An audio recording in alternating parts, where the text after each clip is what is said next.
In the ancient village of Degumba lived a young woman named Adora.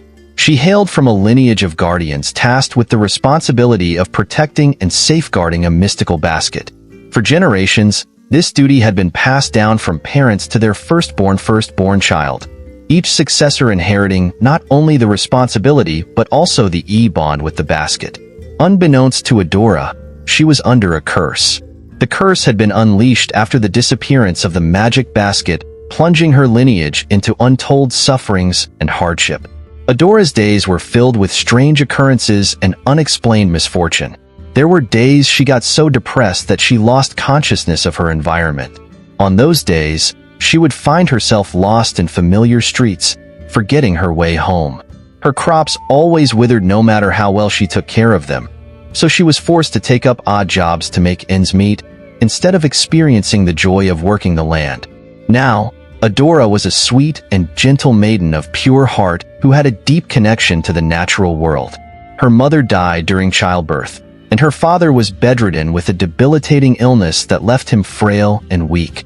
Adora had taken on the responsibility of caring for her father, so she worked tirelessly, cooking, cleaning, and nursing him. But despite her efforts, his condition only seemed to worsen.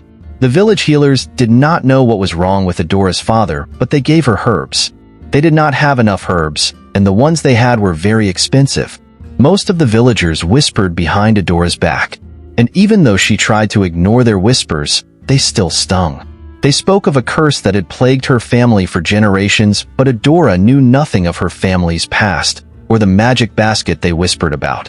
To her, it was just superstition and an excuse for the hardship they all faced. The entire village was suffering. Everyone had a story to tell. Their crops were dying and their livestock were falling ill. It seemed as if the land itself was cursed, and Adora wondered if the whispers were true. But every time those thoughts burdened her, she pushed them aside and focused on surviving and nursing her father. To Adora, the whispers were a constant reminder that her family was different, and she did not know how. Now Amefuna, the king of Degumba, was a good man who had the interest of the village at heart. He passed a decree that whoever finds the basket and returns it to the palace would be granted a single wish. Ekira, his wife and queen of Degumba, was displeased by the decree and confronted him. "How could you be so foolish?" she asked angrily, her face masked with displeasure as she confronted King Amefuna. King Amefuna, who was seated on his throne, looked at her with a calm expression. "What are you speaking of?" he asked. "Your Majesty, the decree you so rashly proclaimed earlier today still echoes in my mind. You declared that you would grant any wish to whoever finds the basket. You did not pause to consider the potential chaos that could ensue. Your words were spoken with haste and without foresight. And now, I fear we shall all be forced to suffer the fallout of your impulsive decision." Queen Ekira spoke with trembling. But King Amefuna was not moved by her words. His shoulders rose in a nonchalant shrug. "I sought to inspire our people, to rekindle the flame of hope in their hearts." "What is wrong with that, Ekira?" the king asked, his tone mixed with defensiveness. On hearing this, Queen Ekira's eyes narrowed, her face showing a mix of fear, and as she talked, her voice hinted that she was skeptical about the king's decision. "Amefuna, you are offering the throne itself as a prize. What if an ambitious soul claims the basket and asks to usurp your throne? What then? Will you simply hand over your crown, abandoning your duties and your people?" Queen Ekira asked. But King Amefuna's countenance remained steadfast, his eyes unwavering in his resolve as he declared, "I am indifferent to who claims the basket or the nature of their heart's desire. My sole aim is the liberation of our village from these sufferings. We are on the brink of collapse, Ekira. Our people languish in hunger, our lands lie barren and fruitless, and I am willing to sacrifice anything, including my throne, if it ensures the salvation of our people. I will not stand and witness the extinction of our village. You speak of duties, Ekira, but to whom will I perform them if our people perish? For what are duties without a people to serve?" The queen's countenance softened, and her anger evaporated as she heard the king's words. "My king, my fear for our future is palpable. Yet, as ever, I shall stand steadfast by your side. Our son, Our bright and capable prince shall join the quest for the basket. May the land smile upon him and guide his steps." The queen said with determination. She smiled weakly when the king nodded in acknowledgement.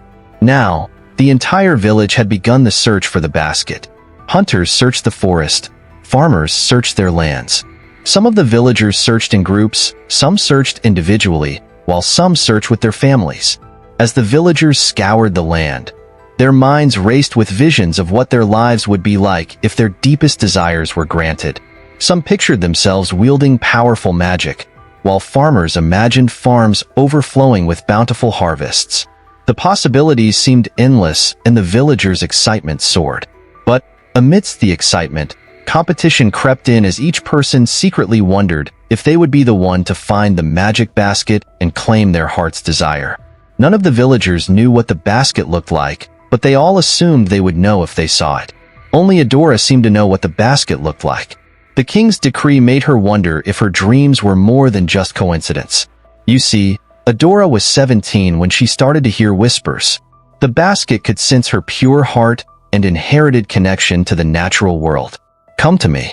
I've waited for too long," the basket would whisper. But Adora did not know the voice. So each time she heard whispers, she dismissed them as figments of her imaginations. She had long forgotten the whispers and the vivid dreams of her childhood. In those dreams, a radiant basket had beckoned her, but she could not follow it. As she grew older, the dreams faded, replaced by the harsh realities of life, and she dismissed them as products of childish imagination. Yet, the memory of the basket lingered. But now, Adora was driven by a sense of purpose and was determined to uncover the truth behind her childhood dreams. She was convinced that her dreams held the secret to finding the magic basket, so she made the bold decision to join the search. With a heavy heart, Adora walked to her father's room. As she approached his bedside, her heart grew heavier with the weight of her choice.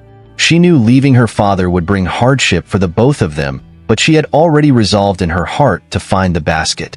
"Father, I must speak with you," Adora said with a steady voice as she sat down on the chair beside his bed. "I have made a decision.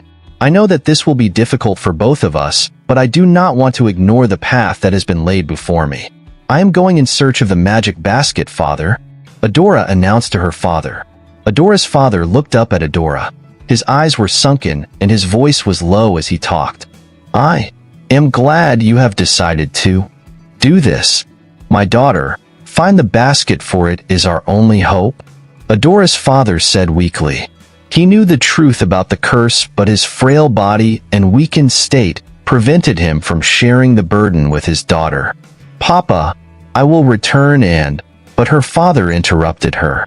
"Adora, I need you to search for something under my bed," he said. Adora was doubtful and did not think there was anything under the bed. "Father, I clean your room every day. If there was anything under the bed, I would have found it a long time ago," Adora said. But her father insisted, and it surprised her. "Shekle bedstand. You will find a dream catcher," he told her. Adora did not know what a dream catcher was supposed to look like, and she also did not understand why her father would have a dream catcher.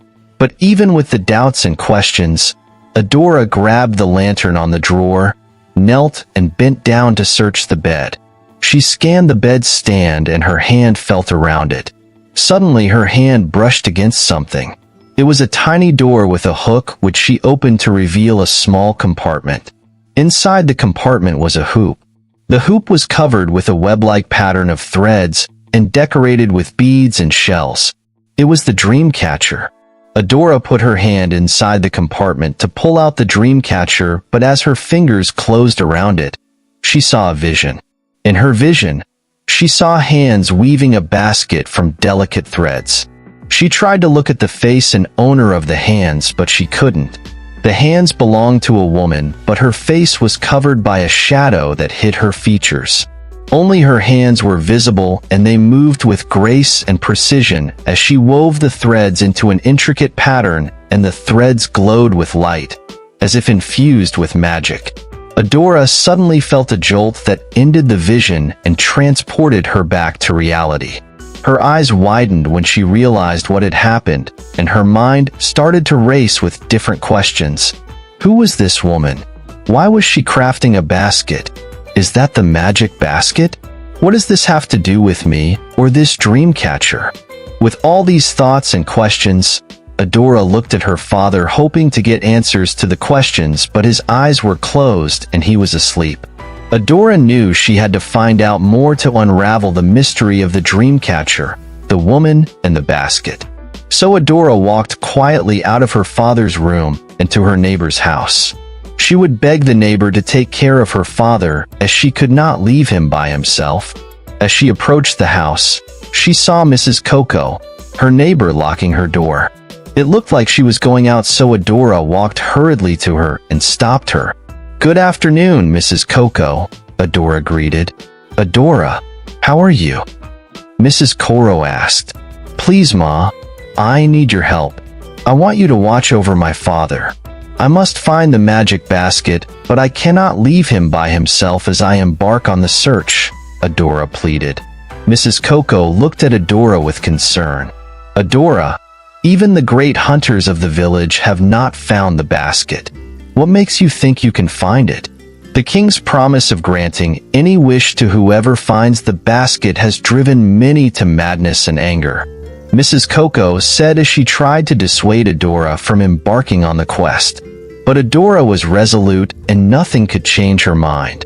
"I have to try, Mrs. Coco. I must find the basket because it is the only way to save my father. The king's promise is clear. He has said that he would grant the wish of whoever delivers the basket to him, and all I want is to end my father's suffering and see him healthy again." Adora's eyes shone with determination as she said these words, but her heart hid the secret that her dreams were also driving her to find the basket, but she did not say this to Mrs. Coco. Mrs. Coco was pleased with her words and agreed to help her. "I will take care of your father until you return, but please be careful wherever you go," Mrs. Coco said in response to Adora's words. Thank you, Ma. I am grateful you have agreed to do this for me. At sunrise, I shall set out for the search, and I promise to return," Adora told her. Then Mrs. Coco nodded in agreement and gave Adora an encouraging smile as Adora started to walk back to her house. Now, Adora spent the rest of the day packing a few things that she would need for the journey. Adora packed water and food, including nuts and fruits. She packed charcoal, a knife, the dream catcher, a lantern, garlic, herbs, and spices. She had no idea where to start the search, but she knew she had to try. As night fell, Adora lay down to sleep. In her sleep, she was transported to a dream world, and in her dream, she found herself standing in a vast, open plain. As she stood there, she saw a figure approach her, but she could not see its face. As the figure drew closer, she saw it was an old woman. The old woman had a kind face, and when she talked, her voice was soothing. "Adora, daughter of the forest, I have been sent to guide you on your journey. You seek the magic basket, but do you know where to find it?" the old woman asked Adora. But Adora shook her head as she did not even know where to start her search from. So the old woman gave Adora an instruction: go to Zuri Forest. Seek out the ancient trees and listen to their whispers. They will guide you on your path. After the old woman gave Adora this instruction, the dream faded. Adora woke up with determination. Her heart raced with fear and excitement as she remembered she would start her journey that morning. You see, Zuri Forest was said to rest on the edge of the village and known to be treacherous. It was rumored that the forest could change its path, making it difficult for hunters to navigate through it. The forest was also rumored to be home to dangerous creatures that even the bravest hunters avoided. But the old woman's words echoed in Adora's mind and urged her to push forward. That morning, after Adora was done setting her house in order, she carried the bag she had packed the previous day, and then she started the journey. But before she did that, she went to her father's room, and as she approached his bed, she saw that he was asleep. Her heart swelled with love and determination as she watched him. Then she took his hand into hers. "Goodbye, Father," Adora whispered. "I'll be back soon with the magic basket," she said. Then she held his hand for a moment longer before she quietly left the room. As Adora made her way through the village, she prayed inwardly that Mrs. Coco would watch over her father. She prayed she would be successful in her journey and that she would return with the basket to save her father. When Adora reached the edge of the forest, she paused for a moment and surveyed the forest. The forest was worse than the rumors said it would be. The trees formed a dense canopy for the forest, and they were so huge that their branches tangled together in an intricate web. Adora was frightened at the sight of the forest and contemplated going back to her father's house, but she pushed the thought aside, and with a deep breath, she stepped into the forest. The trees seemed to close in around her, but she remained rigid and refused to be intimidated by the forest. Her senses were alert to the sights and sounds of the forest, and she started to walk through the forest in search of the basket. For days, Adora wandered through the forest, searching aimlessly for the basket, all to no avail. She used the knife to clear a path and also killed a snake with it. The dream catcher was her source of motivation. When she was hungry, she ate the food, and when she was thirsty, she drank the water. She used the charcoal to mark rocks along the way, and she rubbed the herbs and spices on her body to deter snakes and other animals. On the fourth day of the search, Adora settled onto a rock. She was exhausted and frustrated. She was not making any progress, and she did not know what dangerous animals were in the deeper parts of the forest.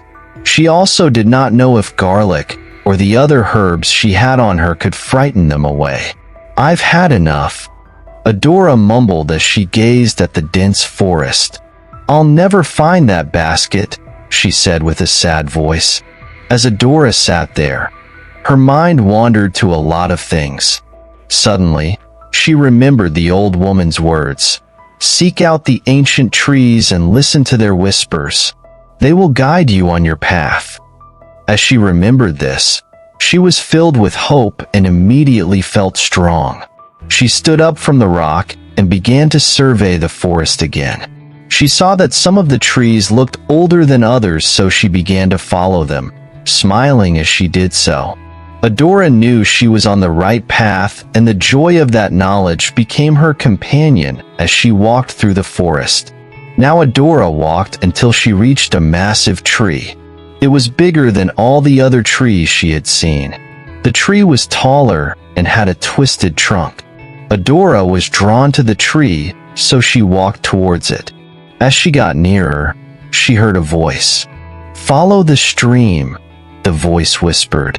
Adora turned to see who talked, but she found no one. Then she realized that the tree itself was talking to her. She was scared and wanted to run, but she stood her ground and watched the tree. Then she bowed as a sign of respect to the tree. So the tree spoke again, and this time, Adora heard it clearly. "Follow the stream. It is the safest path," the tree said. Adora smiled at these words, for they were a confirmation that truly she was on the right path. She found the stream and walked along its banks. She traced the stream's serpentine path, and the stream's tranquil flow became her new companion as she walked. The sweet fragrance of wild flowers imbued her with peace as she walked. Adora walked until she started to hear the sound of water cascading over a rock. The sound grew louder as she followed the stream until she found its origin. It was a waterfall. As Adora stood before the waterfall, her heart raced with nervousness. She took a deep breath as she stepped into the water. The water was cool and refreshing, but that feeling was soon replaced by haste. For instead of emerging on the other side of the waterfall to continue in the path of the stream, Adora found herself in a mysterious cave. The sound of the waterfall was muffled, but she was now in a new territory. Adora had gotten comfortable with the forest. She could identify edible plants and avoid poisonous ones, but she was not prepared for a cave.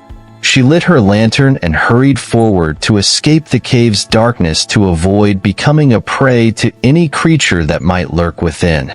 Her lantern cast flickering shadows on the wall as she hurried forward, and her gaze began to settle on the intricate carvings that adorned the walls of the cave. There were symbols on the walls, and there were also images. As the light danced across them, Adora's curiosity got the better of her. She slowed her pace and began to trace the carvings. The carvings told a story. It was the tale of Degumba's birth and tragic loss of the basket.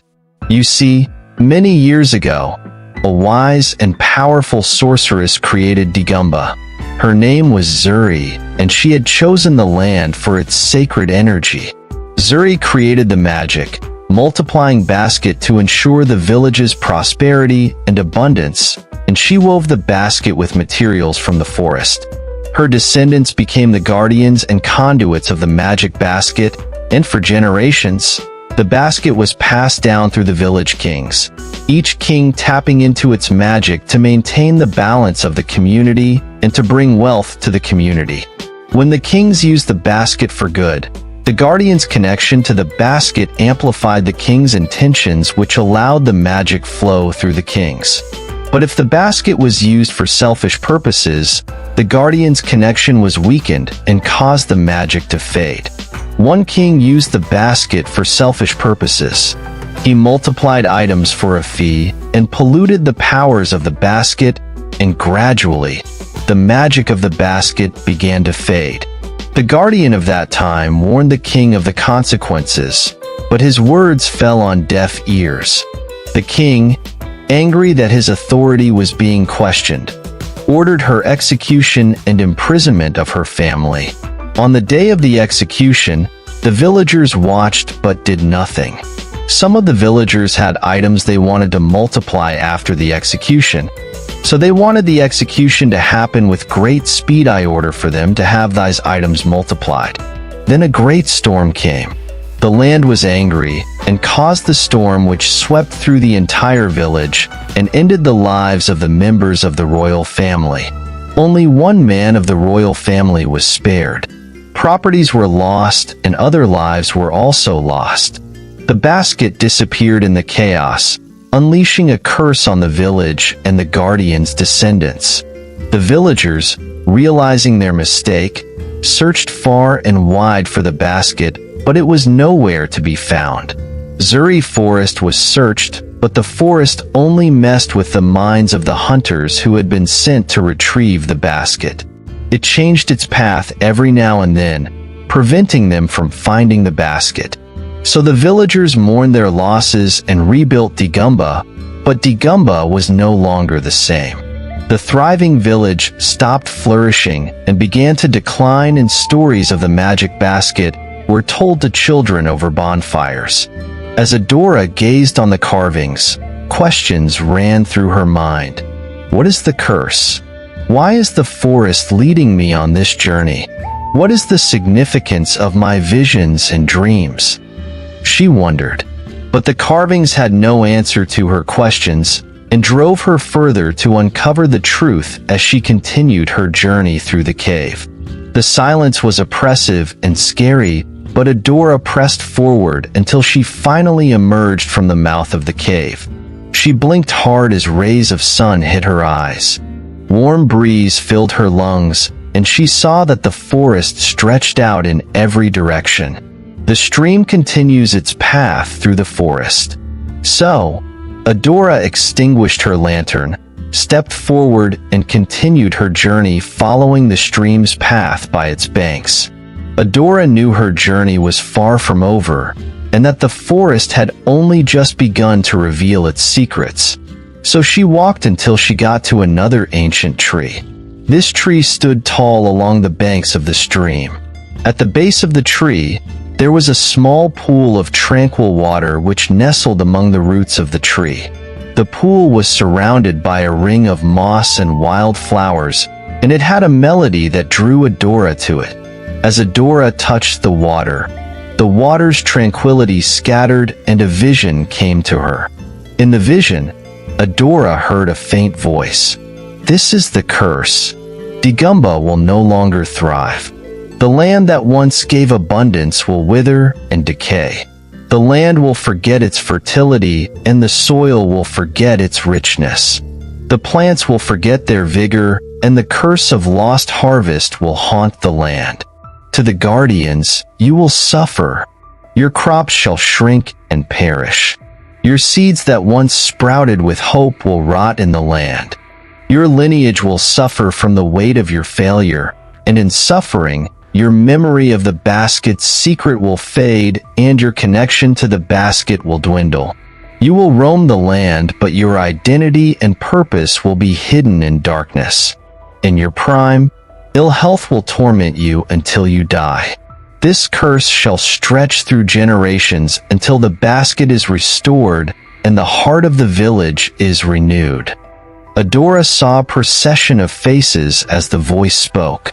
Each face faded into the next and looked directly into her eyes. The faces grew familiar with each passing moment, and she started to feel like she knew them.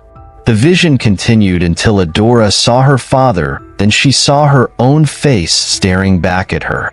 She gasped, shocked by the intensity of her own gaze, and the vision dissolved, leaving her breathless and bewildered. Adora staggered back as realization dawned on her. "I am a guardian," Adora shouted. "It all makes sense now. The village, the curse, the dreams, the visions, everything. This is why I cannot grow crops. This is why my father's condition defies herbs. I understand my father's words now. Find the basket. It is our only hope," he said, but he did not tell me why. Adora's eyes widened as she realized the weight of the curse and the responsibility that had been placed on her shoulders. "I will end this curse," she screamed. So, Adora dusted her clothes and made to continue her journey. Suddenly, a faint light appeared, illuminating a narrow path that was hidden by bushes. Adora was certain the basket wanted her to find it. Without hesitation, Adora set off on the new path. The new path led her through a thicket of thorns and figs, and she carefully used her knife to trim them off. She followed the path until she got to a cleared area surrounded by ancient stones, standing with trees that were nothing like the ones she had seen on her journey. In the center of the cleared area was a huge stone, and the basket was on the stone. Adora smiled widely as she saw the basket, but as she stepped into the clearing, the forest grew treacherous. The trees began to twist and turn until they completely surrounded the basket and blocked it from view. Adora tried to cut through the blockage, but the trees only twisted more. She tried to climb the trees, but they immediately grew thorns. Adora immediately knew they were the protectors of the basket and only wanted to protect the basket from the hands of selfish men. So, she knelt and offered a prayer. "Ancient ones, I, Adora, guardian of the basket, bend my heart and spirit to your ancient might, seeking forgiveness for the wrongs of the village. We erred and strayed away from the path of balance. We neglected the basket's grace, and we suffered greatly for this wrong. Please accept my apology for the harm we've done. My heart is pure and my intentions are true. The curse that binds us, I seek to undo.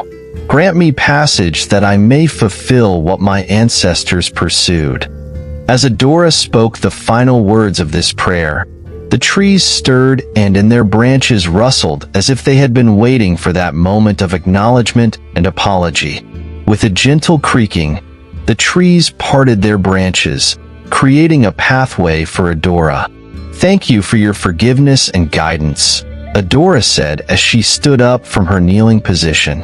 As she entered the path, she gazed in wonder as she approached the basket. The basket's beauty was breathtaking.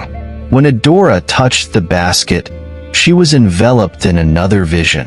She saw her ancestors gathered around her, their faces filled with smiles and love, and she saw a prosperous Degumba. When the vision faded, Adora found herself back in the clearing. She knew she was smiling and great peace rested in her heart. The basket was clutched in her hands, and she felt a surge of energy and determination. She could now return to the village.